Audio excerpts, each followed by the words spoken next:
আলাইকুম।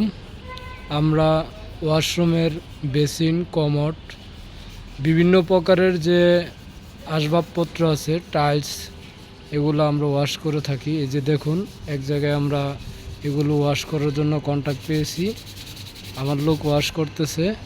তো ইনশাল্লাহ এই দেখুন কত ময়লা, দেখুন এই যে কালো না, এই যে এটা দেখুন ওয়াশ চলতেছে।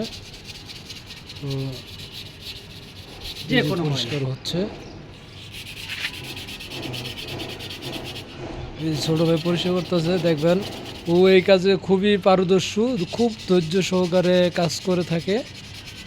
আমার ম্যাক্সিমাম ওয়াশের কাজে ওই সহযোগিতা করে আমাকে। সে পারিশ্রমিক নেয় ঠিক আছে, কিন্তু দক্ষ লোকের খুবই প্রয়োজন। আজকাল দক্ষ লোক পাওয়া, সবাই বলে আমি এটা পারবো, কিন্তু আসলে দক্ষতার ক্ষেত্রে গেলে তখন বোঝা যায় সে কতটুকু কে দক্ষ। তা আমরা ফিনিশিংয়ে একটা ভিডিও দিব, এখন দিলাম একটু ওয়াশের আগে। ওয়াশের পরের ভিডিওটা যখন দিব তখন আপনাদেরকে ইনশাল্লাহ আবার দেখাবো। তো আজ এ পর্যন্তই, ভালো থাকবেন, আমাদের জন্য দোয়া রাখবেন। ইনশাল্লাহ কোথাও কোনো জায়গায় প্রয়োজন হলে আমাদের নক করবেন। তো রাখি, আসসালামু আলাইকুম, খুদা হাফেজ।